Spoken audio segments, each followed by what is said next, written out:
తెలుగు రాష్ట్రాల మధ్య మరోసారి జల వివాదం తలెత్తింది. నాగార్జున సాగర్ డ్యాం వద్ద కెనాల్ రీడింగ్ కోసం తెలంగాణకి చెందిన ఇరిగేషన్ సిబ్బంది వెళ్లారు. దీంతో ఏపీ అధికారులు వారిని అడ్డుకున్నారు. తెలంగాణ అధికారులకి ఇక్కడేం పని అంటూ వాగ్వాదానికి దిగారు. గతంలో కూడా పలుమార్లు సాగర్ వద్ద జల వివాదం చోటు చేసుకుంది. ఓసారి రెండు రాష్ట్రాల పోలీసులు ఒకరిపై ఒకరు దాడులకు దిగారు. చివరికి ప్రభుత్వ అధినేతల జోక్యంతో వివాదం సద్దుమడిగింది. మరో సందర్భంలో కేంద్రం జోక్యం చేసుకుని సయోధ్య కుదిర్చింది. ప్రస్తుతం ఇదే అంశానికి సంబంధించి మనకి పూర్తి సమాచారం అందించడానికి మా ప్రతినిధి శంకర్ సిద్ధంగా ఉన్నారు. శంకర్, రైట్ గాయత్రి, తెలుగు రాష్ట్రాల మధ్య మరోసారి జల వివాదం చెలరేగిందని చెప్పుకోవచ్చు. సాగర్ కెనాల్ రీడింగ్ కోసం వెళ్లిన తెలంగాణ సిబ్బందిని ఏపీ అధికారులు అడ్డుకున్నారని చెప్పుకోవచ్చు. తెలంగాణ అధికారులు ఇక్కడేం పని అంటూ వారు వాగ్వాదానికి దిగారు. దీంతో అక్కడ తీవ్ర ఉద్రిక్త పరిస్థితులు నెలకొన్నాయని చెప్పుకోవచ్చు. కుడి కాలువ పైన ఏర్పాటు చేసిన వాటర్ గేజ్ వద్ద అయితే రీడింగ్ తీసుకోవడం కోసం తెలంగాణ ఇరిగేషన్ అధికారులు అక్కడికి వెళ్ళగా ఆంధ్ర ఇరిగేషన్ అధికారులు అడ్డుకున్నారని చెప్పేసి అయితే తెలుస్తున్న పరిస్థితులు అయితే కనపడుతున్నాయి. కుడి కాలువ నీటి విడుదలకు సంబంధించిన లెక్కలు చెప్పమని అడిగిన పరిస్థితులు కనపడుతున్నాయి.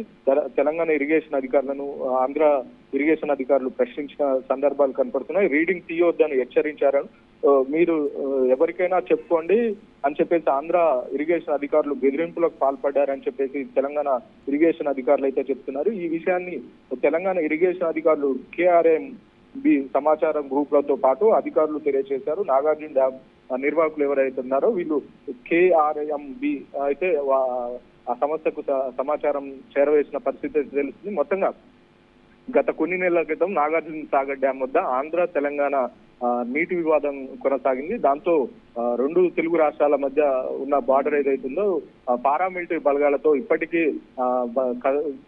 అక్కడ ఉన్న పరిస్థితి అయితే కనపడుతుంది. డ్యామ్ మీదకి కూడా ఎవరిని వెళ్లే పరిస్థితి అయితే వెళ్ళనిచ్చే పరిస్థితి అయితే లేదు. మొత్తంగా తెలంగాణ ఆంధ్ర నీటి వివాదం ఏదైతుందో రెండు తెలుగు రాష్ట్రాల మధ్య తీవ్ర దుమారం రేపుతుందని చెప్పుకోవచ్చు. ఈ రోజు తెలంగాణ ఇరిగేషన్ అధికారులు ఎవరైతే ఉన్నారో తెలంగాణ ఇరిగేషన్ అధికారులు నీటి బ్యారేజ్ చేయడానికి వెళ్ళగా ఆంధ్ర ఇరిగేషన్ అధికారులు డ్యామ్ మీకేం సంబంధం, మీరు ఎందుకు వస్తున్నారు అని చెప్పేసి నిలదీసిన పరిస్థితి అయితే కనపడుతుంది. మాకు వచ్చే నీటి లెక్కలేంటో మాకు చెప్పండి అని చెప్పేసి కూడా వాళ్ళు ప్రశ్నించిన సందర్భాలు కనపడుతున్నాయి. మొత్తంగా రెండు తెలుగు రాష్ట్రాల ఇరిగేషన్ అధికారుల మధ్య వాగ్వాదం జరిగిందని చెప్పుకోవచ్చు. Right, thank you Shankar.